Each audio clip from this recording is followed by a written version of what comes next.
people can be really cruel about like, oh, she's gained weight or she has wrinkles or like this and that. But those things actually don't bother me. But saying that I don't care deeply about one group of children because I'm focused on children in an emergency situation isn't right. It's not true. Hello, Miss Rachel. Hi. You're a titan of early childhood entertainment with over 14 million subscribers on YouTube alone. In this year, just this year, 2025, you've published 8 books, you've introduced a highly coveted line of toys, and welcomed a second child. And most recently, you've become one of the most visible voices for the children of Gaza. I think it's fair to say we need to talk. Oh, I'd love to talk. You have become a part of millions of children's childhood. But what was your childhood like? Talk to me about your childhood. Oh, I had a great childhood. I have an older sister, and I'm definitely like the typical baby of the family, little sister energy. And I had a single mom growing up who is such a strong, compassionate, amazing woman. And she raised us to really care about everyone and see everyone as equal and worthy. She actually went back to college when we were kids. I think like seeing that I'm going to imagine this and I'm going to do it and no one's going to stop me, that was a beautiful example for me. Who was your Miss Rachel growing up? What did you watch? What did you consume? What did you love to see? I loved Mr. Rogers. I thought it was just so wonderful. I still love him. He's been a big guide and hero of mine. I love Sesame Street. I've always loved children's programming. Reading Rainbow, Butterfly in the Sky. PBS meant so much to me as a kid. I watched a lot of TV. I mean, having a single mom who's working a lot, we turn on the TV a lot. And I learned a ton from PBS, and I turned out okay. You talk about Mr. Rogers, and a recent Washington Post piece did a great comparison on his activism and yours. What about Mr. Rogers appealed to you? I know you're a little uncomfortable with, even a comparison to him because he is such a hero to yours. It's kind of funny to say like his shoes to fill because he had that great thing where he changed his shoes. But I actually tried to get shoes just like his in pink. He was so dedicated to media being as good as it can be for kids, and that it's something we need to take seriously and it's a responsibility. So I think about that a lot, and I think about his beautiful care for every child. I can't accept the comparison because it's just too much pressure and too nice, and I get like hangry, and I feel like maybe he didn't get hangry, but you get hangry. My husband's like, have you had breakfast? Yeah. I just feel so human, and like I have these ups and downs, but I am so honored to be in the same sentence as him because I really love him. I think a lot about his kind of prayerful life. And I really like the scene in the documentary where he's swimming. It brought me to tears, and just praying for people and doing his morning swim and taking that time in the morning to think about others. You talk about prayer there, and how important is your faith to you? And was that something that was really important in your childhood? So I've always been kind of a pious, spiritual person, even as a little kid. I went to church with my mom, and then when she had to waitress at Pizza Hut on the weekends for extra money, I asked her to drop me off at church, and I would sit with the grown-ups, and I wouldn't go to the youth group. I just like listening and sitting with grown-ups. Life is a lot to handle, and then the different challenges I faced in the past year, the world can seem really chaotic, and then you have the peace of God within that you can always remember and feel, and it doesn't matter what's happening externally. That young Rachel, what did she want to be when she grew up? So really interestingly, I told my mom I wanted to help kids, and I wanted to be a singer, and I wanted to be a dancer, which is really funny looking back on because I'm a terrible dancer. Really? And I love how kids are like, I'm a great dancer, and like I was so bad because I can't tell my rights from lefts, and I don't have a good memory. I do the step, clap, clap. That's my move. And I never want to do choreo for our show. I'm like, let's have the dancers do the choreo. And I'll just be like, but sometimes I have to do a little bit, and it's so hard for me. So it seems like you're living your dream. Let's talk about the path that got you there. You were studying music. You also had a job as an assistant preschool teacher for kids with disabilities. And a colleague there told you you had a gift for the work. Talk to me about that. I think sometimes you don't know you have a gift for something and you think, isn't everybody just intuitively good with kids?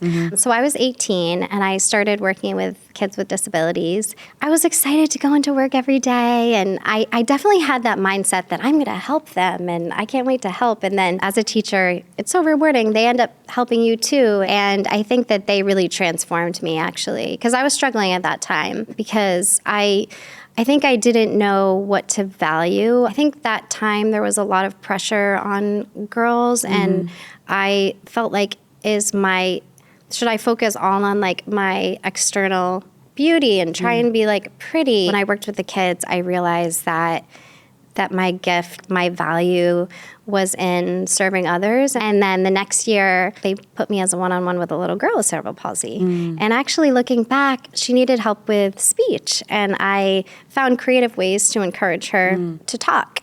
I pretended to be Minnie Mouse. And then she loved talking if I pretended to be Minnie Mouse. And actually another supervisor wrote me a letter and said, like, Rachel finds really unique approaches to help kids with their milestones that are fun. Looking back, it was like meant to be in a way. And it's funny, I've always loved children's media, and my friends are like, this makes so much sense, Rachel. Yeah. How did you meet your husband? Tell us the story, the love story. I went to Unitarian church, and we were both raised Unitarian. I actually picked that certain church to go to in New York because they had a preschool attached. And I thought, you know what? I'm looking for something deeper with my religion, spirituality. Let me go there, and maybe I can have an opportunity with the kids. I went to church, and I went to coffee hour, and the young adult people came over, and I was talking to people, and someone said, do you want to meet the best musician in the world? And I was like, oh my gosh, the best musician in the world is here? Definitely, because I'm a musician. And then it was like, this is Aaron. And he said he was hanging up his name tag to leave, and then he saw my smile. And we walked out together, and we went for a walk. He said, I'll walk you out. And I was like, oh, very chivalrous. Okay, I like this guy. He knows what he wants to do. And then he walked me out, and we've been together since. Mad about him from that first meeting? That was like 15 years ago, I think. Oh, wow. Yeah, it was instant. Instant love? Love that. Yeah. What was that journey into motherhood like for you? How was it? We had a miscarriage first, and that was really painful. But I had Thomas, and I've always wanted to be a mother, so I was so happy. And one of the things that we really fight for at Glamour is paid leave, and we don't have it in America. Did you have the time that you needed to recover post-birth to spend with Thomas? I left work, and I was lucky enough that with Aaron's Broadway salary, we could do that. We realized sending Thomas to daycare would be too expensive, and I wanted to stay home. But I feel like women should have choices, and I'm passionate about paid family leave as well, and affordable childcare and affordable early childhood education. So when we take great care of the little ones in our country and world, that's like the best investment you can make, and it's backed by research, and it's just the right thing to do. Yeah, I was lucky to have that wonderful time with Thomas, and I just delighted in everything about him, and it was hard and fun. I'm lucky that I had babysat a lot, and I was a nanny, so it wasn't a surprise how much work it is. I definitely have had to do a lot of like therapeutic work in my mind about like that there's no perfect parent, and that we all make mistakes. And do you think you're too hard on yourself sometimes? Just from the conversation we've just had in terms of like putting undue expectation, do you think you're too hard on yourself? Yeah, I do. I think I'm hard on myself, but then I think I have the tools to look at it and like look at it from another perspective and be compassionate for myself. And if not, I call my mom, and she's compassionate to me. Thank you, Nana Zana, Mommy. My mom is so wonderful. If I call her and I say, I made this mistake with Thomas and I feel bad, and she's just so loving. I named Susie after my mom. My mom is incredible, the best mom in the world. I like one of my favorite people in the world, and she wasn't perfect. So sometimes I think about that. She'll look back and be like, I'm sorry about this or that, and I'm like, it's okay. Like, so I want to have the same compassion for myself. It's really sweet that like my mom and my stepdad and my sister and Aaron, they all like celebrated everything I did before. Like I was really dedicated to my kids that I taught music to, and I would send pictures, and I worked with Sudanese and Somali child refugees in Maine. And I think my mom was equally proud of me then. Like, you know how moms are. Where do you stand on the debate of screen time as somebody that's both a content creator and a mother of two? What's really important in life and for kids is balance. I think it's unrealistic for a lot of us to not use it. You know, you're doing dishes, you're doing laundry, you're exhausted, to be honest. Really little ones that I have an expertise in.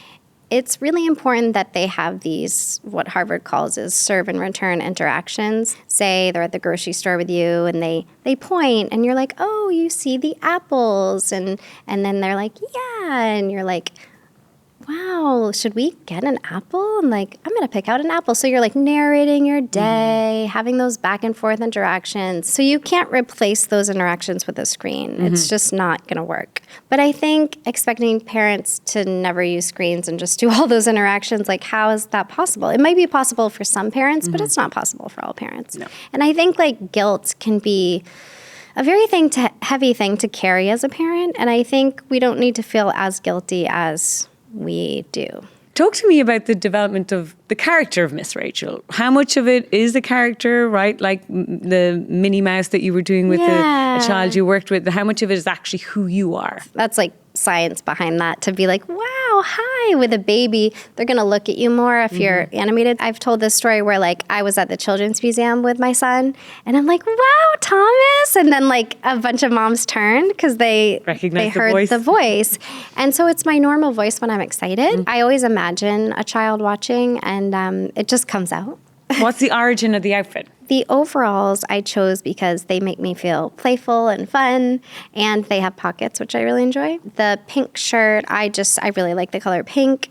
And then the headband was definitely busy mom, hair, flyaways, just kind of not time to wash my hair. Yeah, a really busy mom with a 1-year-old. I started wearing headbands all the time. I think postpartum hair stuff was going on, and I would throw on a headband. That became a signature part of the outfit that I never like planned. And it's kind of funny that it's because I was a busy mom Love that had greasy hair. Do you get recognized without the outfit? I've only had, I think, 2 kids recognize me ever in my regular clothes. Kids never recognize me. I was on a plane and I saw a little boy watching Miss Rachel. Oh, love this. And so I snuck up and I was like, give a little clap, clap, clap along with it. And he was like, why is this like tired mom singing with Miss Rachel? And the parents were so happy, but he was not having it. No. So kids do not recognize. What about parents? Parents do. It's really sweet. They come up and I love meeting families. And oftentimes they're like, can I hug you? And I'm a hugger. It's really sweet. They'll say like, thanks for the show. And it's just so rewarding. And I love hearing their stories and just connecting with people. There must be a pressure that comes along with that, right? As you build out what is ultimately a pretty big media empire, right? That is based off... I never really thought of that. I mean... You are the center of it. You're the core of it. You are the person at its helm. How does that feel where you've done so many books and there's the Netflix deal and there's billions of views? Does that come with a lot of pressure? Since my husband is my co-creator and everything, and then we have an amazing team, sometimes I view Miss Rachel as like the whole team. And so that takes the pressure off it just being one person. And when I see like the cartoon version of myself on things, I'm not like, there I am. I'm just like, oh, Miss Rachel, like love for all kids. Like let's have her represent just love and inclusivity and everyone's welcome. It's very easy to make decisions and have that guiding light. I am glad that we always retained creative control and own our company. And I also think it's really important, which is what I'm going to touch on next, if you own the company and you have creative control, if you're making decisions around topics that some people find controversial, You have the ultimate say. Let's talk about how important your creative control is when it comes to tackling issues that are really, really important to you. You have been extremely vocal in recent months about the children of Gaza. Why is that important to you? My love and care for children doesn't stop at my own children. It doesn't stop at the children in our country. It embraces every child of the world. And I don't think that our love should end at religion or skin color or where people are born. I think that that's not what's right in my soul. And when I see children suffering anywhere, I just think about, what if that was my child? I put myself in people's shoes and I just do what I would want another person to do for me. It's just right to do it because it's the right thing. It also benefits society to nurture and care for children. Children do have human rights, and there is the UN Convention on the Rights of the Child. And that was a bunch of people coming together and saying, hey, when children have these things, they thrive. So to me, that grown-ups are failing children and not following those guidelines, it's so upsetting. It's not been easy, right? I imagine. Talk to us about how that's been these last few months. Yeah, I mean, it's been painful, but I always think about what people in Gaza are going through. I think I also think about what kind of pain I would feel if I knew that I didn't say anything and could have helped. I do remember a very clear moment where I realized that in kids' media right now, there's Bluey and Mickey Mouse. And so I realized there wasn't another teacher in the whole country that was doing what I was doing on the same level. And my heroes are teachers in the classrooms, because that was really hard when I was a classroom teacher, and I love you and you should be paid more. So I realized that I kind of had the responsibility to speak up for kids. I saw one Reddit comment which said, Miss Rachel has shown up on this issue more consistently than any politician around the world. Does that come with a lot of pressure? I mean, it may be true, right? Like in terms of a public figure that has been very consistent on the messaging around we need to look at what's happening to Gaza children and put our attention there. You are up there with the most vocal, consistent voice out there. I never have kind of looked at it that way, but I have seen things like that. There's so many incredible people around the world that want to help, and there's so many amazing people on the ground there. I think there's so many people telling our leaders, please, we're begging. I don't know what that disconnect is. Would you like to go to Washington and talk about it? I have tried to message some people, and I am talking with some people. I would do anything for kids in need anywhere. I'm thinking a lot about Sudan right now and trying to help and having meetings about Sudan. Like, having a platform comes with negatives, and one of the positives is being able to highlight issues and to get a message to a bigger audience. And I think it's a big responsibility that should be used as much as possible. I want to encourage people to speak out because things have really changed from a year and a half ago when I started. I think that people are waking up to the reality. Lives are on the line. And there's food miles from babies and little kids and innocent men and women, and they're starving. We're filming this in late August, and as you said, there's been a lot of conversation in recent weeks. How do parents talk to their kids about what's happening in the world? What advice do you have? I think it's always nice to also focus on something beautiful Mr. Rogers' mom said, which is to look for the helpers and talk about the helpers. Because I think in this situation, I feel very hopeless sometimes. And then I do think about the best of humanity that I've seen so much through working with the PCRF, Palestine Children's Relief Fund, just their dedication, and especially the people on the ground there that risk everything to rescue kids. It's good to remember those people when you get really hopeless. How do you protect yourself in that when you speaking out means you become, for some sections of, right-wing groups or propaganda machines, you become like the target? How do you protect yourself from that? I think I have to just remind myself that that kids' lives are more important than my reputation or something that I might read that's painful. It's just, there's no comparison. There's no comparison to what people are going through. And I think when I met Isra, who's Rahaf's mom, a little girl from Gaza, and I sat with her, I thought, what if we were in each other's places? Like, what would I want her to do for me? And I saw her look at her kids like I look at my kids. And I saw her pain seeing her boys in Gaza, who she's away from. How was your day filming with Rahaf? Like, what was that experience like? How did that come about? So the Palestine Children's Relief Fund wrote to me on Instagram, and they mentioned a little girl who loved the show. And they had told me she lost her legs in an airstrike. They showed me a video of her watching the show. And she's so precious. And they said, would you want to meet her? And of course, immediately I said, I'd love to. And then they flew her out. And I wanted to just make the best day possible for her. Just let me go to a fun play place and like just follow her lead. And it was a blast. It was so wonderful. The next day we filmed some songs together. It was just like the day before. We just had fun, anything she wanted to do. And she loves hopping like a bunny to hop little bunny. We do a tea party together and we just film us having a tea party. We didn't have any like lines. We just had fun together and blew bubbles and danced around like princesses. I've seen several people comment something similar, which is seeing Rahaf made me realize that the kids in Gaza are like my kids. Mm-hmm. I didn't know just how dehumanized Palestinians are before I started doing this work. It became apparent to me pretty fast how people dehumanize all Palestinians. And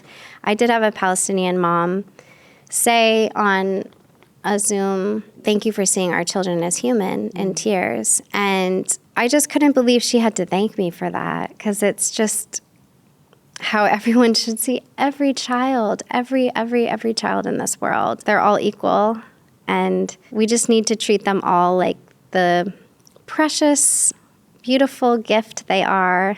In the Jewish text, there's a line about all children being a universe, every life's a universe. And I really feel that way and feel like there's another quote I like, that every meeting with a child is a divine encounter. Every time I meet a child, I view that as a divine encounter, and it really is.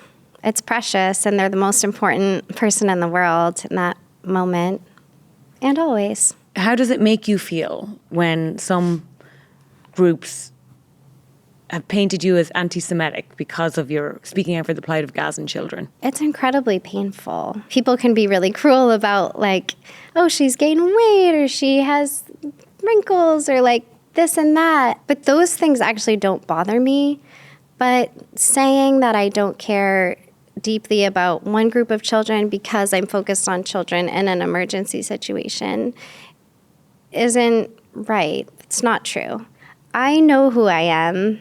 My friends know who I am, and God knows who I am. And so I felt like it's really painful, but nothing is going to silence me from being an advocate for children, because that's a calling and it's the right thing to do. And labeling people because they care deeply about all children is wrong. As we wrap up and we get to the end of what has been a very interesting conversation, and I appreciate it, what do you want your legacy to be? You know, I don't look at that as being important. I just want to serve God and others every day in every way I can, and speak up for children and help children who are in unimaginable situations every day to the best of my ability, every moment.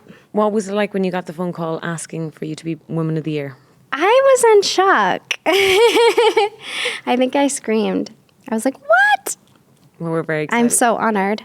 We're so honored. Thank you so much for taking the time. It has been lovely to talk to you. You're so lovely, Ms. Rachel, Sam. thank you so much. You're so lovely, Sam. Thank you so much. Thank you.